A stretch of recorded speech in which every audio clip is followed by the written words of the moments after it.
Lucas 1:67. Os irmãos lembram o contexto aqui? Zacarias, ele havia recebido uma notícia do anjo dizendo: você vai ter um filho.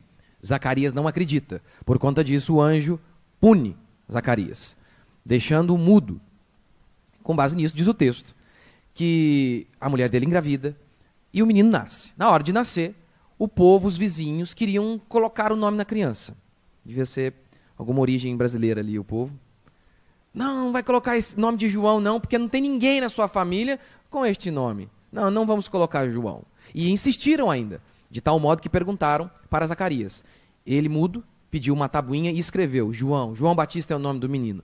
E com base nisso diz o texto que ele voltou a falar. Esse não é o meu tema hoje, mas já mostrando que quando nós obedecemos ao Senhor, as portas se abrem. E aí diz o texto então que Zacarias começa a profetizar, ou a cantar algo. E aí nós temos aqui o cântico, ou a profecia de Zacarias, versículo 67, vamos ler. Zacarias, seu pai, cheio do Espírito Santo, profetizou dizendo: Bendito seja o Senhor Deus de Israel, porque visitou e redimiu o seu povo. E nos suscitou plena e poderosa salvação, na casa de Davi, seu servo, como prometera desde a antiguidade, por boca dos seus santos profetas, para nos libertar dos nossos inimigos e das mãos de todos os que nos odeiam, para usar de misericórdia para com os nossos pais, e lembrar-se da sua santa aliança e do juramento que fez a Abraão, o nosso pai, de conceder-nos que, livres das mãos de inimigos, o adorássemos sem temor, em santidade e justiça, perante ele, todos os nossos dias. Tu, menino, e agora ele está descrevendo como o filho dele, João Batista, vai ser. Tu, menino, serás chamado profeta do Altíssimo, porque precederás o Senhor. Você vai vir na frente, preparando o caminho. Preparando-lhe os caminhos para dar ao seu povo conhecimento da salvação, no redimi-lo dos seus pecados. Graças à entranhável, a ideia aqui de entranhável é das entranhas. Graças à entranhável misericórdia de nosso Deus. A ideia aqui é isso, a misericórdia de Deus que vem do íntimo. Deus não tem entranha porque Deus é espírito, mas a ideia é comunicar por meio de uma figura humana, um exemplo humano, algo que está presente em Deus. Deus está totalmente comovido para salvar o seu povo. É isso que o texto quer dizer. No mais íntimo do seu ser. Graças à entranhável misericórdia de nosso Deus, pela qual nos visitará o sol nascente das alturas, dizendo que Deus, que Jesus, o sol, ele vem do alto para iluminar os nossos caminhos, para iluminar os que jazem nas trevas e na sombra da morte, e dirigir os nossos pés pelo caminho da paz. E aí diz o texto que o menino crescia. O texto aqui é dividido basicamente em duas partes.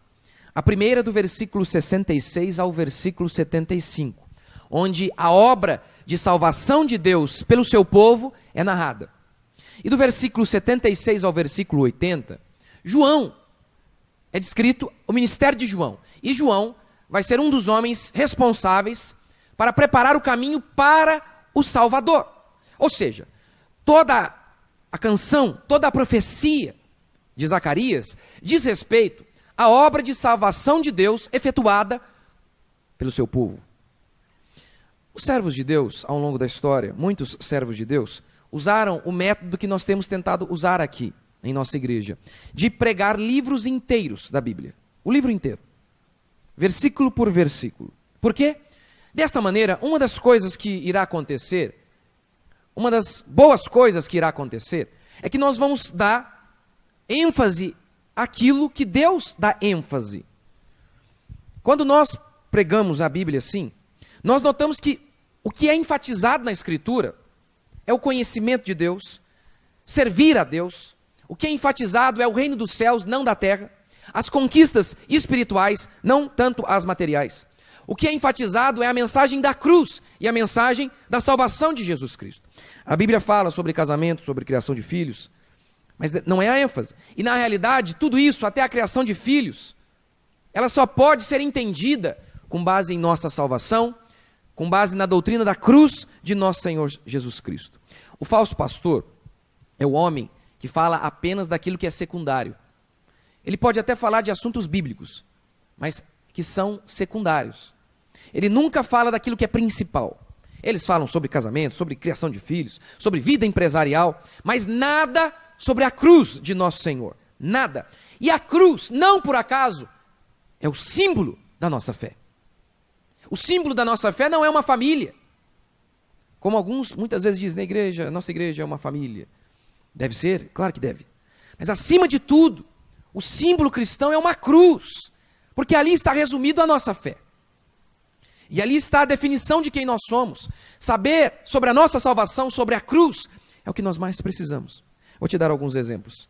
Como que pregar sobre família e todas essas coisas e não pregar sobre a cruz é um desserviço. É uma maneira de levar as pessoas a morrer paulatinamente. É uma maneira de levar as pessoas para o abismo bem lenta. Quando você ouve uma pregação sobre a cruz, uma definição clássica da cruz, você sai dali sabendo criar seu filho. Ainda que na pregação, este assunto nem havia sido mencionado de maneira direta. Vou te dar um exemplo. Um exemplo. Eu crio meu filho com uma ideia de que eu preciso ser firme com ele. E isto faz parte do amor. Eu não acredito que a firmeza é uma coisa à parte do amor. Eu acredito que ele precisa de regra e disciplina. E por que eu sei disso? A cruz me anuncia isso. A cruz anuncia que Jesus veio morrer para nos salvar, porque nós somos pecadores, diz a Escritura. Ele veio morrer em nosso lugar, nós merecíamos morrer. Ele veio nos salvar porque nós não podíamos nos salvar por nós mesmos. A cruz anuncia que o ser humano é depravado, que o ser humano é maligno. É isso que a cruz anuncia.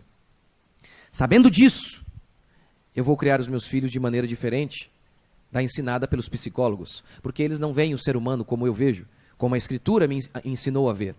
Eu vejo o ser humano maligno. A cruz me mostra isso. A cruz fala do meu pecado. A cruz fala do nosso pecado, da falência humana. E é com base na cruz que eu crio meu filho. É com base na cruz que nós vamos conduzir os nossos casamentos. Porque veja, eu fico às vezes com vergonha alheia, quando eu vejo um pastor gastando uma pregação inteira, falando sobre casamento abençoado e mostrando as diferenças psicológicas entre o homem e uma mulher. E aí, a pregação dele é basicamente contando piada desses homens e falando diferenças, que o homem fala mais, fala menos, a mulher fala mais. A mulher é mais emotiva, o homem mais introspectivo e sei lá, enfim, algumas dessas definições aí.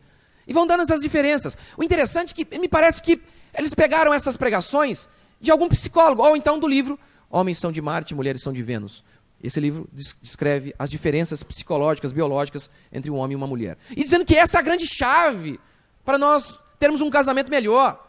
Eu fico com vergonha alheia, porque aquele homem está baseando seus livros, sua pregação em qualquer um, em Freud talvez, não em Jesus. Santo Deus, eu agradeço a Deus pelas diferenças. Eu agradeço a Deus por minha esposa não ser como eu. Graças a Deus. Eu amo isso. Eu amo que ela não fale tanto e que eu fale mais. Imagine os dois falando bastante, não daria certo. Eu não sou musculoso, mas comparado com ela, eu sou um Arnold Schwarzenegger. Ai, eu amo isso. Eu amo aquele bracinho lisinho, sem nenhum músculo. Não é isso, na realidade, que a Escritura nos diz, que nós não podemos andar com quem é igual? Não é? Não estou falando de valores, não é? Homem com homem não pode. Graças a Deus. É uma tolice essas pregações. Uma tolice. A definição de amor está na cruz. Na cruz. Vou te dar só um exemplo. Só um exemplo. Jesus Cristo estava indo para a cruz e ele diz: Pai, se possível, passa de mim esse cálice. E ele suava sangue. E ele estava angustiado. Ele diz: a minha alma está angustiada até a morte. Mesmo assim, ele foi, dizendo: faz em mim a tua vontade. Passa de mim esse cálice, contudo, não faça a minha vontade, sim a sua. Isso aqui é uma definição de amor. A cruz é uma expressão do amor. O amor tudo sofre, o amor faz algo pelo outro, sem se preocupar consigo mesmo. Posso te dar um exemplo prático? Sua mulher vem e diz: amor, vamos à casa de minha mãe? E você, suando sangue, diz: amém. Assim seja. Passa de mim esse cálice, meu amor. Mas se não é possível, vamos, ficarei lá, sem problema. E aí, esses pastores ficam o tempo inteiro falando, porque a mulher fala menos, você fala mais. E não falam nada do que a Bíblia define como amor, e o amor está definido ali na cruz de nosso Senhor Jesus Cristo. Na realidade, os púlpitos hoje se transformaram em um divã. São conselhos psicológicos com roupagem evangélica. É só isso. As pregações estão mais inspiradas em Freud, nos gurus, palestrantes de autoajuda, em líderes empresariais, do que em Jesus Cristo. E eu sei, ao falar de tudo isso, que a ênfase da Bíblia é sobre conhecer Deus, sobre servi-lo, porque é isso que nós vemos aqui em Zacarias. Zacarias comemora o quê? Que agora ele ficou rico? Zacarias comemora o quê? Que ele pode servir a Deus em santidade. Ele comemora por isso. Graças a Deus o Senhor veio. E nós, sem temor, poderemos adorá-lo. E poderemos viver perante Ele todos os dias. Todos os dias. Mas eu sei, a tentação de nos preocuparmos com as coisas desta vida é enorme. Em Lucas 21:34, Jesus disse que nós deveríamos tomar cuidado com o perigo de sobrecarregarmos os nossos corações com as orgias deste mundo, com a embriaguez e com as preocupações deste mundo. Ele coloca orgias ao lado de preocupações. Tanto poder de nos afastar de Deus tem uma prostituta, quanto o perigo, a preocupação com o dinheiro, muitas vezes. As preocupações deste mundo. Ele diz, cuidado, cuidado, cuidado. E isso é uma tentação diária e difícil, eu sei. E difícil. Ainda mais vivendo em um país como o nosso. Você vai abastecer, você já é tentado. Fala, Deus. Porque cada dia você chega, você leva um susto. Você chega hoje, lá está 3,10. Amanhã 3,20. 3,30. 3,70. É leilão isso aqui, rapaz? O que é isso? Todo dia sobe. É terrível. Terrível. Mas o que Zacarias diz é, estou em paz. Por quê? Porque Deus nos redimiu da miséria, da pobreza, das dificuldades. Não é isso que ele diz. Ele diz, poderemos servir a Deus, porque o Messias veio. Eu sei que talvez nós não consigamos medir essa bênção. Mas isso é fantástico. E é o que eu vou tentar expor para vocês aqui hoje. Em primeiro lugar, esse texto diz que Deus redimiu a nossa alma. Em primeiro lugar, Ele redimiu a nossa alma. Veja o que diz o versículo 68. Bendito o Senhor, Deus de Israel, porque visitou e redimiu o seu povo. Ele redimiu. O termo redimiu aqui era usado no Antigo Testamento quando um escravo era comprado, era resgatado e declarado livre. Alguém vinha e o redimia, alguém vinha e o resgatava, pagava para que ele estivesse em liberdade. Este é o termo. Do que Deus redimiu o seu povo? Quando Zacarias diz isso, o contexto histórico é, o Império Romano está oprimindo Israel. O Império Romano governa Israel. Quando Zacarias diz, o Senhor redimiu o seu povo, o que ele quer dizer? Ele quer dizer que o Messias viria para redimir Israel do jugo do Império Romano? O contexto histórico e bíblico mostram que não. O contexto histórico mostra que demoraram séculos, algumas centenas de anos até que o Império Romano caísse. O Império Romano perseguiu sistematicamente a igreja. Inúmeros cristãos foram mortos pelos romanos. E o texto também diz que a redenção aqui não era em relação ao Império Romano. Veja o versículo 77. Para dar ao seu povo conhecimento da salvação, no redimi-lo dos seus pecados. Hebreus 9,12 diz que Jesus nos redimiu por meio de seu sangue. A redenção política se dá com a tomada de poder, por meio de armas, por exemplo. A redenção da alma se deu por meio da morte e ressurreição de Jesus Cristo, por meio do sangue do Senhor.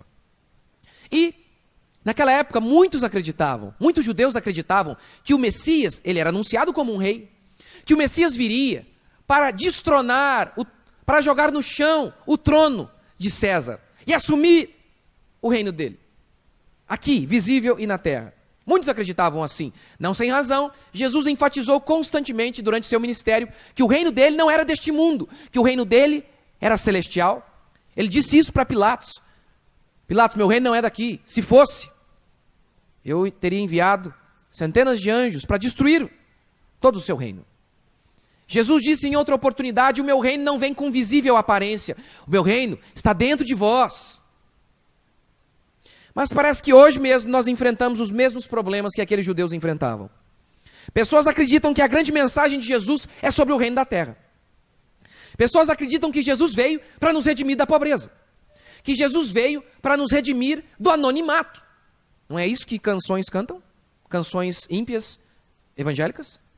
Que dizem, Deus vai nos colocar lá em cima, no pináculo do templo, diz a música Sabor de Fel.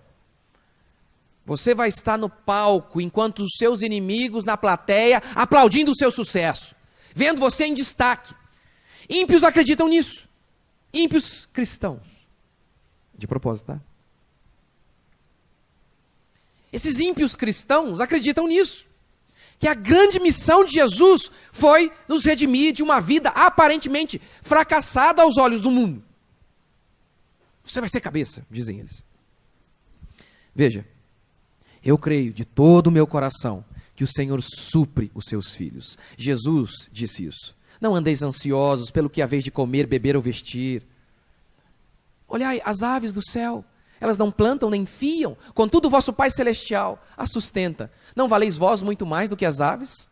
Não andem ansiosos, eu vou cuidar de vocês. Paulo também disse, e o meu Deus, segundo a sua riqueza em glória, em Cristo Jesus, há de suprir a cada uma de vossas necessidades.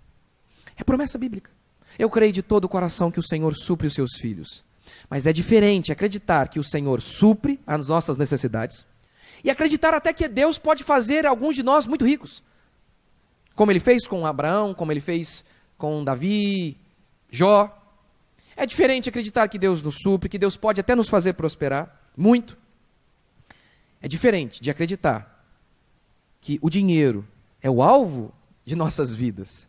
É diferente acreditar que o objetivo de nossas vidas vai ser pautado pelo quão bem-sucedido nós somos financeiramente. Se nós formos financeiramente extremamente ricos, aí então está o sinal de que Deus está conosco. Isso tem a ver com as pregações de inúmeros e inúmeros pastores, mas não tem a ver com a pregação bíblica. Eu creio de todo o coração que Deus levanta alguns de seus servos em posição de destaque, como fez com Davi, como fez com José. José era o segundo homem mais poderoso do mundo à sua época. Como ele fez com Esther, como ele fez com Abraão. Abraão era poderoso. Como ele fez com Jó, diz o texto que Jó era um homem poderoso, o homem mais rico do Oriente da época. Deus pode levantar pessoas em destaque para algum propósito, com certeza. Agora, é diferente. Uma coisa é o Senhor nos colocar em destaque para o seu propósito, mas isso nunca é o alvo do cristão. Não há pecado em ter poder ou ter dinheiro, por exemplo, mas é pecado desejar ter poder. A ambição nunca é alvo do cristão. A ambição é uma vergonha, inclusive para ímpios. Veja, durante campanhas políticas, alguém pergunta para um deputado, deputado, tudo está dizendo aí que o senhor vai ser candidato a presidente, é verdade? E eles dizem, não. Um mês depois, está lá o cara, candidato. E ele já sabia. Porque até eles sabem que é vergonhoso manifestar ambições. Por quê? Uma pessoa ambiciosa, que deseja o poder, está disposta a fazer qualquer coisa para atingi-lo. Coisas ilícitas e erradas. Por isso eles sabem, é vergonhoso expressar a ambição. Até ímpios sabem disso, mas pastores não têm vergonha de proclamar aquilo que é vergonhoso. O desejo de ser grande aos olhos do mundo é uma vergonha. O salmista diz, meu coração não é soberbo, porque não ando à procura de grandes coisas. Deus pode até me dar grandes coisas, como fez com Salomão, mas o cristão nunca anda atrás de grandes coisas. Grandes coisas que ele se refere aqui são essas coisas grandes aos olhos do mundo. Porque coisas grandes do tipo de ver um filho sendo salvo, isso é grandioso. Mas isso não tem nada a ver com ambição, isso é fruto de um coração que ama. Essas coisas grandes são maravilhosas. Mas quando ele diz, o meu coração não anda à procura de coisas grandes. São essas coisas grandes aos olhos do mundo, como poder e status. O cristão, ele almeja servir a Deus, seja em uma posição de destaque ou não. E se, para servir a Deus, ele pode receber uma coroa de espinho, assim ele o fará, de bom grado, como o nosso mestre recebeu. E esta é a regra. Neste mundo caído, esta é a regra, na maioria das vezes, para a maioria dos filhos de Deus. Ódio e repúdio por parte do mundo. Não coroa de ouro. A regra é uma coroa de espinho. Veja, o Senhor Jesus disse: bem-aventurados os perseguidos por conta do meu nome. Regozijai, fiquem felizes. Em Colossenses 3:2, Paulo diz: pensem nas coisas do alto. Pensem nas coisas do alto. Em Mateus 10:22, Jesus disse: sereis odiados de todos por minha causa. Em Mateus 10:25, Jesus disse: se chamaram Beelzebu ao dono da casa, quanto mais aos seus domésticos. A ilustração aqui é a seguinte: se chamaram a mim, o dono de todas as coisas, de Beelzebu, de maioral entre os demônios, como vocês, meus filhos, meus discípulos, como vocês acham que vocês serão chamados e classificados por este mundo? Se vocês me amam, o mundo irá odiar vocês. Mas o que Jesus nos anuncia é: não se preocupem se o mundo der a vocês uma coroa de espinho. Eu tenho preparado uma de ouro para vocês. Porque tudo que o mundo pode dar a vocês é corruptível. Tudo, não apenas o dinheiro. O elogio deles, o status que eles podem dar a vocês é passageiro, é corruptível, se corrompe, se perde, estraga. Mas o que eu vou dar a vocês, a recompensa que eu vou dar a vocês, é incorruptível. Para explicar isso, o quanto que nós temos dificuldade de entender isso, vou te dar um exemplo. A Mal Reimage, aquela atleta brasileira, ela ganhou uma medalha olímpica. Eu não me lembro exatamente em qual Olimpíadas, mas eu lembro que em rede nacional, ela toda emocionada, ligou para o filho dela, que estava aqui no Brasil, e era um menininho, uma criança. E ela toda feliz, emocionada, e ela disse para o menininho dela: filho, mamãe ganhou uma medalha de ouro. E o menininho do outro lado: mas eu queria de prata. A de prata é mais bonita. Deus vem, por meio desse texto, e diz: eu redimi sua alma. Deus vem e nos diz: filho, você estava condenado. Você ia passar, não um dia nem dois, em uma casinha ridícula. Você acha que isso é maldição? Você iria passar toda a eternidade no inferno. Mas eu te redimi. Meu filho, você estava debaixo da ira de Deus, da minha ira, debaixo de maldição, sem esperança e sem Deus no mundo. Mas eu vim e te redimi, te dei propósito. Filho, você era como esses ímpios, eles não sabem de onde vêm nem para onde vão. Você sabe, você veio de mim, e você vai voltar para mim mais uma vez. Filho, eu vou estar com você em todos os dias de sua vida, em toda a sua caminhada, e inclusive naqueles dias de dificuldade, a minha mão estará com você, te fortalecendo, te guiando, porque eu sou o seu Deus. O meu nome é Deus Emanuel, Deus conosco. Eu sou Deus com você em todos os dias, em todos os dias. E o dia, quando as cortinas desta vida se fecharem para você, lembre-se, aí a sua vida real e verdadeira e completa irá iniciar-se. Toda uma eternidade de glória e sem uma gota de lágrima, sem um sofrimento e um cansaço sequer. Tudo isso eu fiz por você. E aí sabe o que a gente diz? Mas eu só queria um Honda Civic. Ao ser tentado, lembre-se, um dia, você vai amadurecer. E você vai olhar para trás, diante de todas aquelas coisas que você pediu e Deus não fez em sua vida. Um dia você vai olhar para trás, diante de todos aqueles sofrimentos que você enfrentou e passou. Um dia você vai amadurecer, vai olhar para trás, para toda a sua história, e vai perceber o quão grandiosa era a obra de Deus que Ele estava realizando em sua vida. Um dia.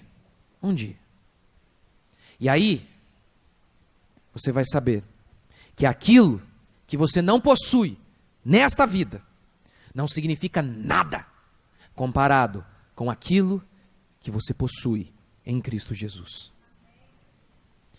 O que você possui em Cristo Jesus é infinitamente maior do que aquilo que você não tem nesta vida. O que você possui em Cristo Jesus é infinitamente maior do que aquilo que você não tem nesta vida. Mas seremos tentados a achar que somos insignificantes, mas não somos. Eu me lembro de uma vez, de uma matéria onde se relatava a história de um mendigo. Ele, no meio dos escombros, no meio dos lixos, ele achou um colar, uma pulseira, não lembro? Que era avaliado numa fortuna, era uma fortuna. Alguém por acidente, não é? Jogou lá, sei lá, uma empregada, sei lá. Pensou que era bijuteria. Não sei. Saiu até nos noticiários. E ele estava andando com aquele negócio ali para baixo e para cima, sem saber o valor que ele carregava. Essa é a minha e a sua história. Nós estamos caminhando por aí, e Deus dizendo, eu te redimi. Este é o seu preço. Eu paguei o seu resgate. Sabe qual é o seu preço? O meu sangue, a minha vida. Nós estamos por aí, e o mundo nos enxerga como mendigo. Você, muitas vezes, pode se enxergar como um mendigo. Nessas horas, lembre-se, isso é um engano. É um engano dos homens e da sua própria mente. Porque o que a Bíblia diz é que o Senhor Jesus, o nosso Messias, Ele veio e Ele habita em nós. A coisa mais rica deste mundo está aqui em nosso coração, porque Ele veio fazer morada em nós. A vida eterna, a eternidade está aqui em nós, porque a vida eterna não é um lugar, a vida eterna é uma pessoa. A vida eterna é Jesus Cristo de Nazaré. Quantos creem? Segundo, liberdade é ser escravo de Cristo. Verso 74. De conceder-nos que, livres das mãos dos inimigos, o adorássemos sem temor, em santidade e justiça, perante Ele todos os dias, para servir o Senhor. Deus nos libertou para que nós pudéssemos servi-lo. É o que o texto diz. Livres dos inimigos. Quais são estes inimigos aqui? Quais são? Será as forças espirituais? Será os romanos? Nós acreditamos que pode ser um pouquinho das duas coisas. Que Deus nos libertou dos homens, mas acima de tudo nos libertou de Satanás. Apocalipse descreve que o diabo é o grande agente por trás dos poderosos. Inclusive os romanos que subjugavam Israel. Diz a Bíblia, eles estavam debaixo da influência de Satanás. Aqueles romanos e todos aqueles povos, diz a Bíblia, estavam debaixo da influência maligna. Apocalipse descreve Satanás como o inimigo do povo de Deus. E a Bíblia diz que o Senhor nos libertou de Satanás. E veja quão espetacular isso é. De uma maneira bem prática, como Deus nos libertou. 2 Coríntios 4,4 diz que o Deus deste século, que é Satanás, cegou o entendimento dos incrédulos, para que não lhes resplandeça o Evangelho. Eles não conseguem perceber que o Evangelho é verdade, porque o diabo cegou o entendimento deles. Por isso, eles estão presos a todo tipo de religião mentirosa, a todo tipo de ideologia. Eles estão presos a todo tipo de crendice. Mas diz o texto que Deus redimiu o seu povo. O Senhor diz, por meio do apóstolo Paulo, Ele nos libertou do império das trevas e nos transportou para o reino do Filho do seu amor. Trevas, na Bíblia, um dos significados é ignorância. Aquele homem anda em trevas, em profunda ignorância. Deus nos libertou das trevas de Satanás. Nós temos pessoas neste mundo acreditando nas coisas mais absurdas possíveis. Os homens já acreditaram em espírito das florestas. Veja isso. Ia na floresta, a árvore balançava, eles pensavam, meu Deus, ou sei lá. Das divindades mais estranhas, das crenças mais absurdas. Homens já chegaram a sacrificar seus filhos a deuses. Moloque era o nome da divindade que eles acreditavam. Chegaram ao cúmulo de pegar o próprio filho e oferecer a demônios, a divindades. E hoje, evoluímos? Porque as pessoas dizem que evoluímos, estamos no século 21, modernidade, não estamos mais presos a crendices da Idade Média. Não estamos não. Não, só existe gente hoje que se considera esclarecida, acreditando que o King Kong é um primo meu. Que a chita pode ser uma prima distante. Que um peixe pode se transformar em dinossauro. Se eu digo isso para vocês, fala a verdade. Se eu chegar aqui e falar, gente, essa galinha aqui, você vai ver. Vai ver. Depois de um tempão. Não precisa ser uma evolução tão drástica, não. Se eu falar, essa galinha aqui, você vai ver, vai virar uma águia. Você vai ver, estou te falando. Essa aqui é a galinha dos ovos de ouro, meu amigo. Vai virar uma águia. Você vai dar em mim, rapaz. Mas não, eles dizem que peixe pode virar, assim, um dinossauro. E um ancestral em comum com um macaco, nós tivemos. Podendo um primata se transformar num ser humano. Eita! Eles acreditam em horóscopo. Você já viu coisa mais estúpida do que horóscopo? Dependendo do mês, do dia que você nasceu, o universo converge a seu favor ou não. Santo Deus, é um negócio que... São 7 bilhões de habitantes no mundo. E há apenas 12 destinos possíveis. É ou não é? Se você abre lá o jornal, quem nasceu em agosto é leão, dizem eles. Aí diz lá, você não está para o amor hoje. Aí eu penso, rapaz, 7 bilhões de pessoas no mundo, só existe 12 destinos? Né? São 12 signos lá. Só 12 destinos, é muita gente. Minha filha nasceu em julho, não sei aqui, na cabecinha deles qual é o signo dela. Aí eles vêm, você não está por amor. Não está mesmo. E vai ficar uns 20 anos ali. Uns 20 anos. Nada de... Mas que estupidez! E o povo acredita nisso. Leitura de mão, você já viu? É brincadeira do copo. Eu brinquei desse negócio aí. O espírito, você é mau ou bom? Mal. Oh Deus! Hoje!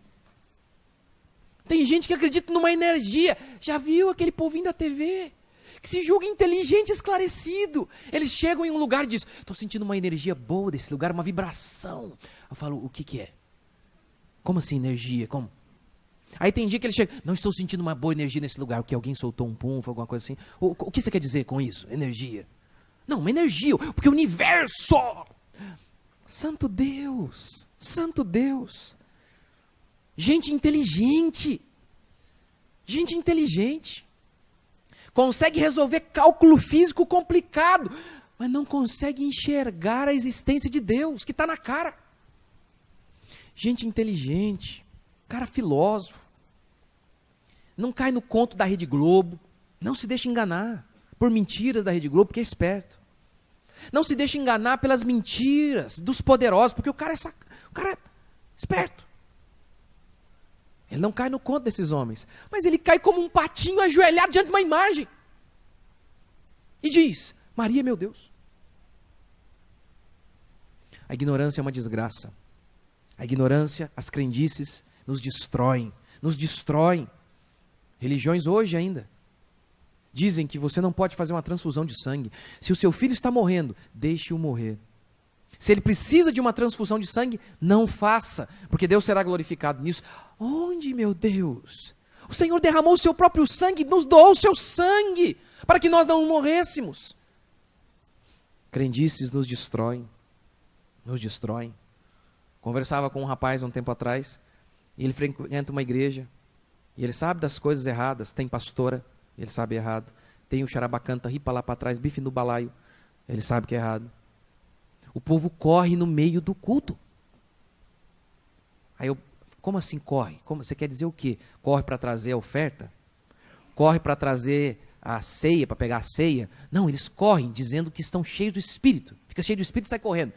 É tipo a unção do 100 Bolt, é isso? Alguma coisa? O que é isso? No meio do culto, ele sai correndo lá. Oh, glória a Deus, aleluia. Sério? Não, porque eu queria ver um milagre assim, do paralítico, tá? E o paralítico sai correndo. Aí seria, meu amigo. Aí tá liberado aqui, hein? Meu amigo, ó, paralítico levantar, pode correr quando quiser aqui. Fica à vontade. Pega o meu microfone aqui, ó, acabou. Fica à vontade. Não, esse tipo de milagre não acontece. E ele continua indo lá. Uma vez estava conversando com um rapaz de uma outra cidade. Ele me contando. Estou cantando na igreja lá, pastor. Como é que é? O pastor tem uma outra família e tal. Ah, com certeza, irmão. Todos nós, né? A igreja, né? Eu tenho a minha família, a igreja é minha família. Não, pastor, eu tenho uma outra mulher e outros filhos. Falei, sério? Falei, sério? Falei, você está de brincadeira, né? Não, sério. E a pastora também mandou nudes, o que? A unha? Nudes? A unha? Não, nudes, foto. Falei, irmão, você fica mentindo aí. Não, pastor, tô te falando, mostrou pra mim aqui, mandou pra mim. Todo mundo viu aqui, você quer ver? Não, quer ver? Tô te falando. Passou, sei lá, 3 meses, tive contato mais. Fiquei sabendo que ele tá na onde? Tá lá. Por quê? Por que você está aqui hoje? Por que você não está em nenhuma dessas falsas religiões, sendo guiado por todas essas crendices que arrebentam com você? Por que você está aqui? Porque você e eu somos mais lúcidos que os outros? Oh, Deus, de maneira alguma. Porque o nosso Messias veio e ele iluminou as nossas mentes. Somente por isso, somente por conta dele, é que nós não estamos aí entregues a todos os falsos mestres, a todas as falsas religiões, porque ele veio nos libertar de nossos inimigos. Satanás engana. E um dos grandes sinônimos de que o Senhor está conosco é que ele vai nos libertando. Ele ilumina as nossas mentes. A Bíblia diz que o Espírito Santo há de nos ensinar as coisas. Eu lembro, lá, eu tinha 19 anos. 19 anos. Eu estou lá no meio do culto, e o pastor dizendo que a unção dos 4 seres foi liberada. Águia, bezerro, não sei o quê. E o povo imitando águia no meio do culto. Ah! Sério?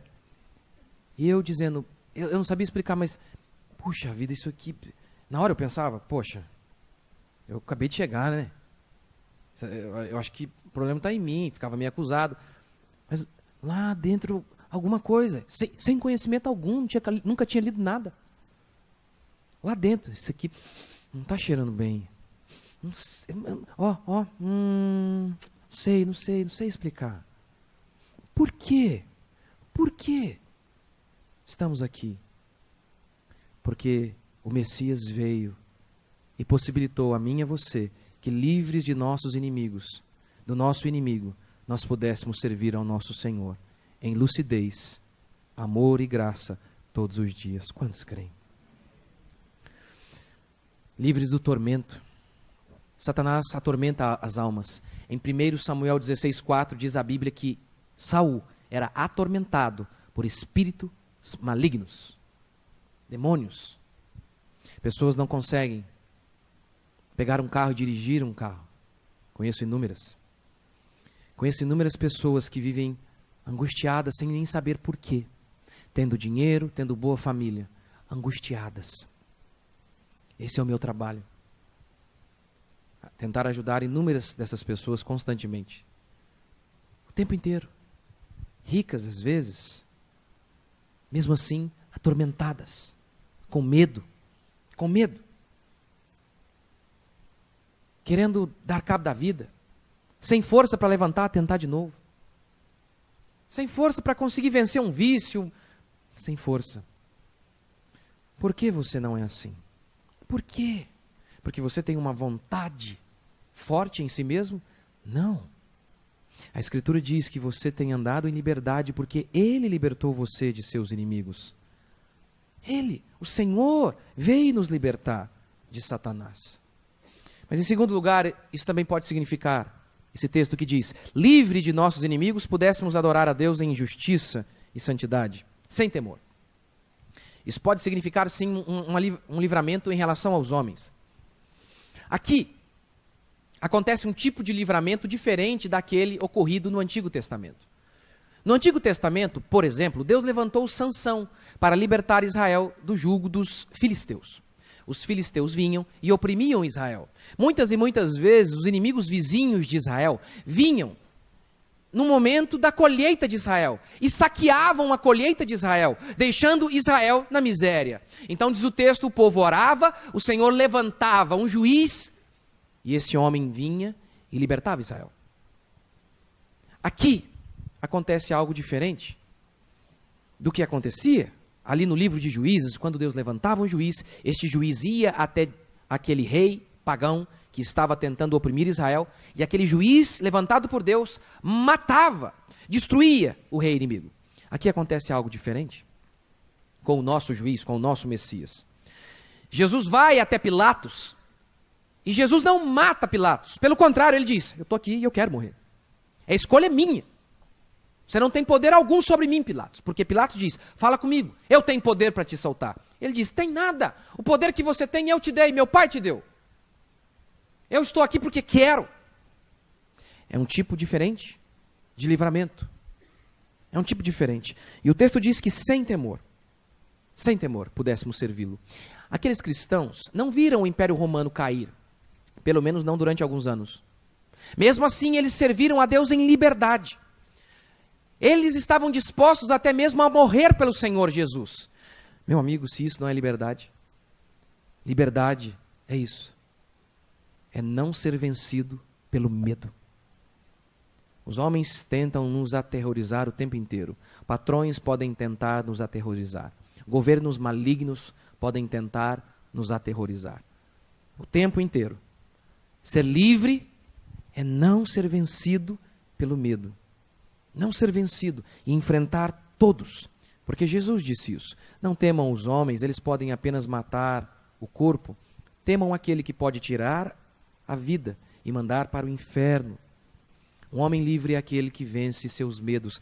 E o que a Escritura anuncia, que Deus nos deu a coragem. Paulo diz, Deus não nos tem dado espírito de covardia, mas espírito de poder. Nós fomos chamados para andar assim, em liberdade, sem medo de nada e nem de ninguém. Fomos chamados a andar de joelhos, somente diante de um homem, e o nome dele é Jesus Cristo de Nazaré. Quantos creem?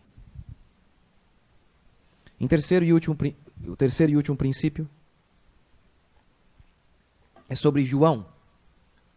O arrependimento é o caminho para a vinda de Cristo. Do versículo 76 em diante, é anunciado o ministério de João Batista. E aqui, no versículo 76 e 77, veja comigo. Tu, menino, serás chamado profeta do Altíssimo, porque precederás o Senhor, preparando-lhe os caminhos, para dar ao seu povo conhecimento da salvação. Preparar os caminhos. Em Lucas, capítulo 3, versículo 4, mais uma vez este tema vai voltar à tona. Veja, aqui João Batista começa seu ministério, e mais uma vez é dito esta passagem. Conforme está escrito no livro das palavras do profeta Isaías, voz do que clama no deserto, preparai o caminho do Senhor, e endireitai as suas veredas. Zacarias também diz a mesma coisa, você vai preparar o caminho para a vinda de Jesus. O texto ali de Lucas diz que está escrito isso, aqui, no livro do profeta Isaías. Onde? Em Isaías 43. E qual era o contexto lá? Qual era o significado lá? O significado lá em Isaías era o seguinte. Israel estava na Babilônia, escrava. dos babilônios, por conta de seus pecados. Então o profeta diz: Deus vai trazer vocês de volta para cá, para Canaã, para Israel. Mas antes que isso aconteça, ele vai enviar alguém para preparar o caminho. Preparar o caminho de Jeová, de Deus. Porque Deus vai guiar vocês, Israel, em procissão, de volta para Canaã. Entre a Babilônia e Israel, havia o deserto sírio. Obviamente, um deserto tortuoso, como todos. Um caminho que não era plano. Então diz o texto que alguém viria para preparar o caminho. Para que o rei, Jesus, não andasse em caminhos tortos. O rei Jesus deveria ter um caminho liso. O rei, Deus vivo e todo-poderoso, deveria ter um caminho limpo. Para trazer e conduzir o povo de Israel de volta a Canaã.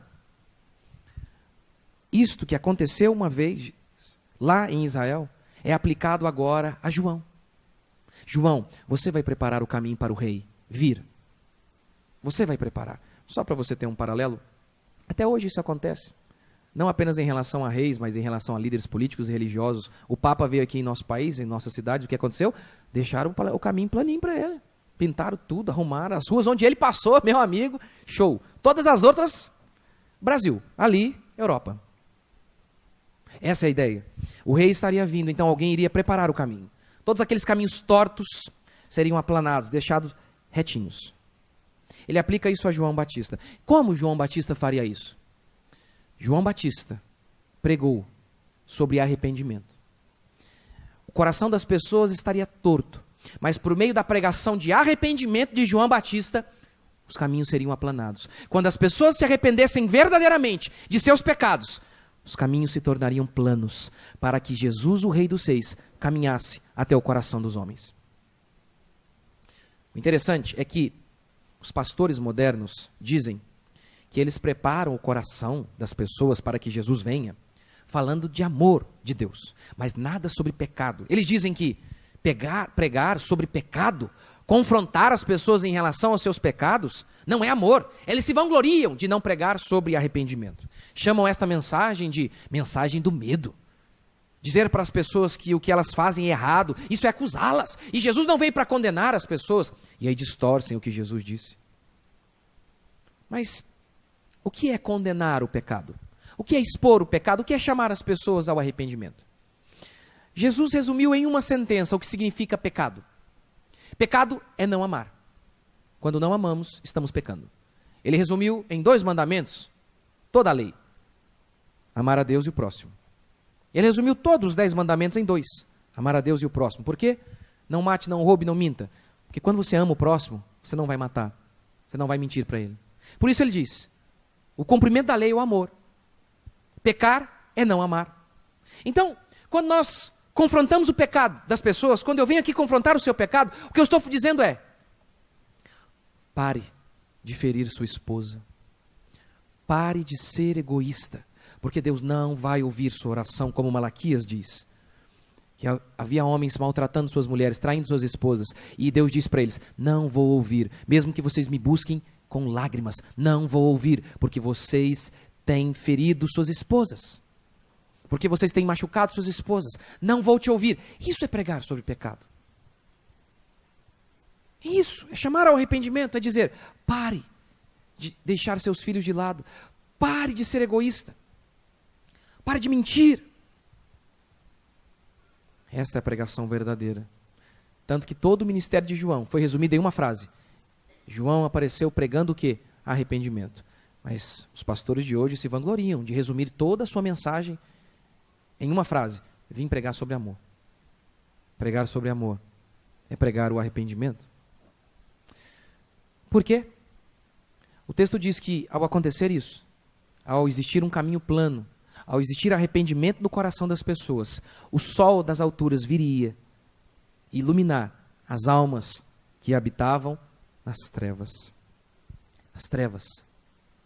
Arrependimento verdadeiro é o que possibilitaria Jesus, o sol da justiça, brilhando sobre nós. E o arrependimento não acontece uma vez na vida. O arrependimento é um estilo de vida. Você não se arrepende no dia que você se converte apenas. Você se arrepende constantemente, não sem razão, A oração do Pai Nosso nos ensina a pedir perdão por pecado todo dia. É a cada dia, se arrependendo de seus pecados. É cada dia. Cada dia. Uma noção de o quanto nós precisamos do Senhor e o quanto nós precisamos nos arrepender constantemente, pode ser percebida com a seguinte ilustração. O valor de entender o quanto precisamos dele. Com a seguinte ilustração. Qual é o valor de um copo d'água para você agora? Talvez bem pouco. Você está satisfeito? Você tomou água hoje. Qual o valor de um copo com água para alguém que está 3 dias no deserto? Dizem que 3 dias é o máximo que alguém consegue ficar sem beber água. Qual é o valor? Qual é o valor de ouvir um barulhinho de chave batendo para você que está aqui em liberdade? Nada. Qual o valor de ouvir o barulho de chaves para alguém que está em uma masmorra há séculos, de cócoras, ajoelhado com a sua cabeça entre as pernas, esperando que alguém venha resgatá-lo? Qual o valor do barulho de uma chave que poderá abrir o caminho para este homem? Qual o valor para este homem? Este é o valor da salvação. Mas este é o valor da salvação apenas para aqueles que se veem perdidos, que se veem sedentos, que se veem aprisionados. É para essas pessoas que Jesus tem valor. Para aquelas que se consideram boas, para aquelas que se consideram livres por si mesmas, satisfeitas em si mesmas, não há valor algum na mensagem evangélica. A mensagem de Jesus, o barulho da carruagem do Senhor Jesus vindo até o nosso encontro, só tem sentido para aqueles que se veem como frágeis, pecadores e carentes de um Messias, carente de alguém que venha salvá-lo. Mas para isso, o texto diz, é necessário que aconteça um arrependimento constante em nossas vidas. Constante. E aí então, a promessa é que Jesus vai nos iluminar como o sol da justiça. Na Bíblia, trevas simbolizam pelo menos 3 coisas, e eu já estou encerrando. Engano, depravação e falta de esperança. Aquele homem está na ignorância, ele está em trevas. Aquele homem está caminhando num caminho de prostituição, de pecado, de trevas. Aquele homem está sem esperança, ele está em trevas. Ou seja, quando o texto diz que Jesus veio para iluminar o caminho daqueles que estavam na sombra da morte, na escuridão, o que ele está dizendo é, o Senhor veio para salvar aqueles que estão numa situação de total perdição. E o que a Escritura diz? É que Jesus cumpriu todas as suas promessas, como diz o versículo 70. Que o Messias veio de acordo com a profecia. Meu irmão, o que a Bíblia diz é que Jesus Cristo cumpriu todas as profecias acerca do ontem. Eu te pergunto, por que você acha que ele não vai cumprir todas as profecias acerca do amanhã? Aquelas onde ele diz, eu estou com vocês, todos os dias. Não se preocupem pelo que haver de comer, ou beber, ou vestir. Vosso Pai Celestial cuida de vocês. Não se preocupem com os homens, não temam os homens, porque eu sou contigo, eu sou com vocês.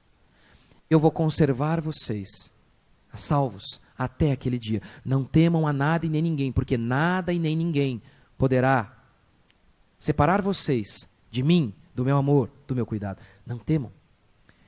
Ele não errou em nada. Ele não foi fraco em nada em relação a todas as profecias de ontem. Por isso, você pode ficar em paz. Todas as profecias acerca do amanhã, elas vão se cumprir também. O seu Messias, ele veio uma vez, como ele prometeu.